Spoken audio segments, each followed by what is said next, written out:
Left, Right and Centre. I'm Nidhi Razdan. On the programme tonight, Finance Minister Arun Jaitley lists the government's achievements after 1 year in power.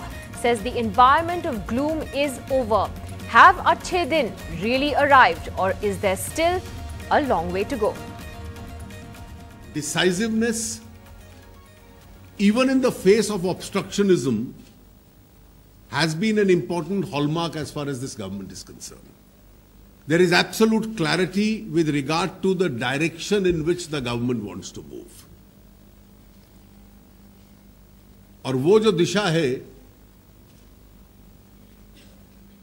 that direction is towards growth and development. We are in the process of creating history by bringing about the most important indirect tax reform in independent India, the GST. A very important highlight of this government has been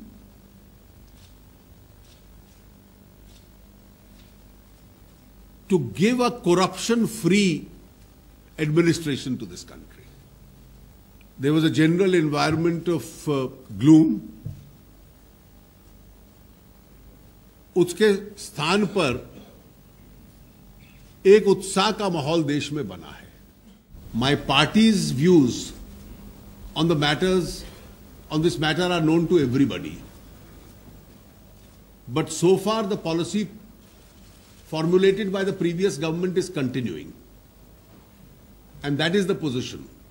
And that is the official position of the government. Well, those were some of the key quotes from Finance Minister Arun Jaitley, who in a sense kicked off the government's report card. There will be senior ministers holding press conferences over the next few days in the run-up to the 26th of May, which is the day, 1 year to the day that Mr. Narendra Modi took oath as Prime Minister. The question then is, are Achche Din actually here, or is there still a long way to go? We've got M.K. Venu joining us here in the studio, the executive editor of the Amar Ujala Group. Also joining us, Dr. Ajay Kumar, spokesperson of the Congress. We're also being joined by Mr. Abhay Aima, who is a senior market analyst. And let me first get a sense of Achche Din from our commentators tonight before the rest of the panel joins us. Mr. Aima, to you first. How do you see the overall picture today, particularly with regard to the economy? Mr. Jaitley listed out what he believed were the government's strengths and achievements in the past 1 year. Many have also talked about the huge expectations from the government. Do you think they've been able to live up to those, or in a sense became victims of those huge expectations? See, yeah, given the mandate, I think even BJP didn't expect the kind of mandate it got. So obviously the expectations were far ahead of reality. But if you can put that aside, I think a lot of what the finance minister said makes sense and has been done, and a lot has been achieved if only you set aside the expectation. On the reverse side also, you have to understand that it's always, everything is relative, everything is comparative.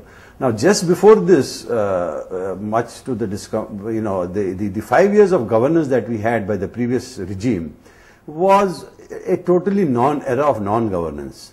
So, if you set aside the expectations, even if they did 50% of what they're supposed to do, I'm sure more could have been done. It is a welcome change. It is something which is very, very appreciated. It is something which is very, very acceptable. So you have to keep both the perspective, high expectations and relatively absolutely no governance in the last 3 to 5 years before they came into power. How do you though address the criticism that they faced even on the economic front about things moving too slowly, about the controversy over taxation issues, the investment climate?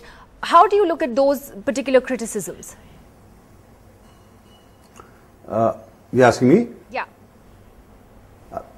Yeah. No, compared to what? Moving, you see, that's what I said. Please take it into context. Moving slowly compared to what? You can't compare India to US. I'm just comparing India to India. So what we saw 5 years before that, I think this is super fast pace, what is happening in the current 1 year. Two, if you look at criticism like taxation issues, the legacies, these are not something that happened overnight. I mean, the clarification on the MAT, for example, was given as soon as there was a possibility. Maybe it could have been done 6 months earlier. But prior to that, what had happened, you cannot just overrun that, because you have an RTI, you have a court, and you will go into a similar, if you don't follow the due process of law, which is like asking a committee to look into it, asking the judges, the courts to look into it, what is pending with the courts, you will have a similar thing as you had in the coal mining and the courts interfering into it. What you're saying is that the achievements have to be looked at in terms of realistic expectations, and you believe that it's been a satisfactory year, given also perhaps the legacy that they inherited. MK Venu, is that a fair assessment? We all tend to judge things in terms of 100 days, then 1 year, then the 2-year mark. But, does Mr. Modi actually need more time, realistically, to transform things? See, definitely he needs more time. You need at least 2 years to show some performance on the ground. But what was expected in the first year was certain direction, policy reforms, which in my view they have tried to attempt, but they had too much on the plate, or they tried to push too many things at one time, and as the result was too much on the plate. So there was a lot of indigestion, as it were. For instance, I think on land bill, they should have focused on GST. They wasted this parliament session by creating too much bad blood because of the land ordinance. So if you remember, Jaitley had last year said that he would believe in creative incrementalism rather than big bang reforms. That he had made very clear. Even Mr. Modi was, but creative incrementalism, the creative part, actually they lost out on the creative part, and the way they managed this session, although they are blaming the opposition, right, but it's also the ruling party's responsibility to push reforms in a way that it's palatable to the opposition. So I think that he should have focused on GST. GST is really the big legacy reform. It's a big legacy thing for Jaitley and for this government, and if they had postponed the land ordinance to the next session, might have worked. And perhaps at the moment they haven't got. And perhaps tried to reach out to the opposition. Yeah, at the moment they postponed. So you believe the focus was all over the place. And number two, farmers. I think nobody is talking about. I have seen all various writers by commentators in the media. Nobody is devoting even 2 paragraphs to the severe farm crisis which is staring at us. Rural demand is negative. And this is going to play out in a very bad way. Agriculture growth is zero in 2014-15, and I don't think people are still.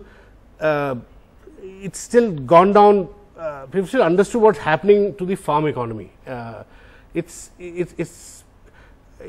government should have come out with a more comprehensive package for the farm economy, which hasn't happened. I think that in my view is still a failure. Okay, so you're saying that's perhaps the biggest crisis. Aarti, interestingly, before I come to the politicians, the interesting thing is that The Economist wrote in its cover story this week that there are 2 major issues with Mr. Modi. One, that he thinks time is on his side, and 2, that he thinks he can bring about the change all alone. Do you think that's a fair assessment of the Prime Minister? I think yes, very much so. I think the hallmark of the first year of this government really has been caution, and they themselves have admitted it. They've talked about, making incremental change rather than big bang reforms. So they have moved really cautiously. Now, that's both a good thing and a bad thing. It's a good thing because the system is so rusted and so creaky and so much in need of repair that if you shake it too rapidly, the whole thing may collapse. But it's a bad thing because he came in on this huge bubble of expectation. And actually, they are a victim of their own hype because they raised expectations so high. Listen, transformation is a very slow process. In a country like India, it's very complex, very difficult.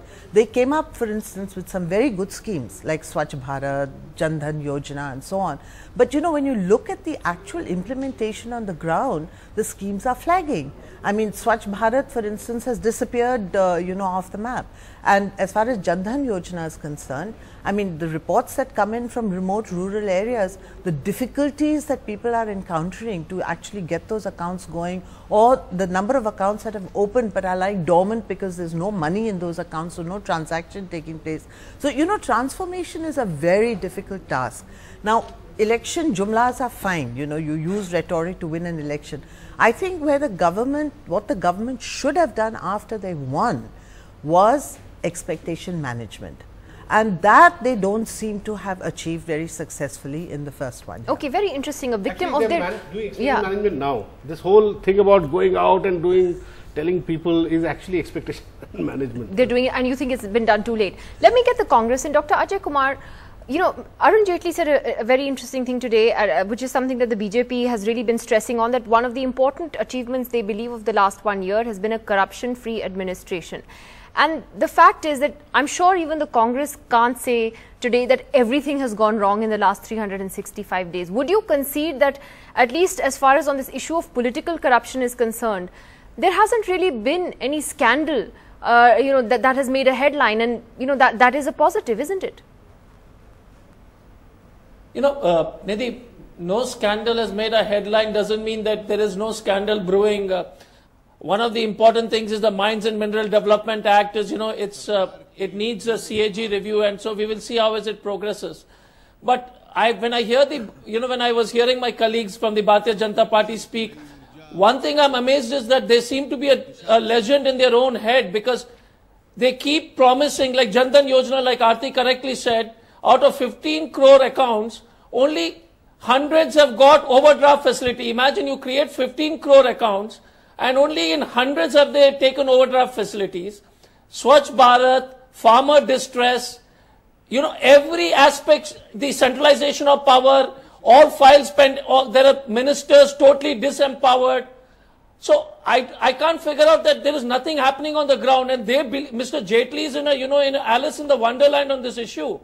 Because on the ground, I mean, they started believing the rhetoric so seriously that if you go across India, I was in Patna day before yesterday, then in Jharkhand and across, nothing seems to be happening. People are disillusioned. 2.5 crores job they promised, nothing happened. They were fortunate with the drop in oil prices, that's why inflation came down. But there is no clear-cut direction. There is, you know, there is every day there is some announcement, there is an acronym. Niti Aayog is National Institute for Transformation of India, and they don't know where it is going. So it is a government with acronyms after acronym, and it's exhausting to watch them. If you see them, it's really exhausting. I mean, we are going to do this, we are going to do that, but nothing happening on the ground. Well, that may be your assessment, but are you seriously saying there's not even one good thing that's happened in the last 1 year? I just want to test the political waters today and see if political parties can go beyond the opposition rhetoric. Just name one good thing. First of all, look, it's really difficult, because I think the Prime Minister himself, as far as the opposition is concerned, has been extremely, what you call combative. I'll give you an example. The Prime Minister mentioned that Manrega is a failure. And then they use Manrega budget to find the Saraswati River in Haryana. I mean, 6,000 crores of Manrega disbursement pending, rural distress is there. So actually, Swachh Bharat, good idea. But then you slash the budget of Swachh Bharat. It was just a photo opportunity for everybody to catch up. Let me get Mr. Aima back into this. I mean, it was Nirmal Bharat.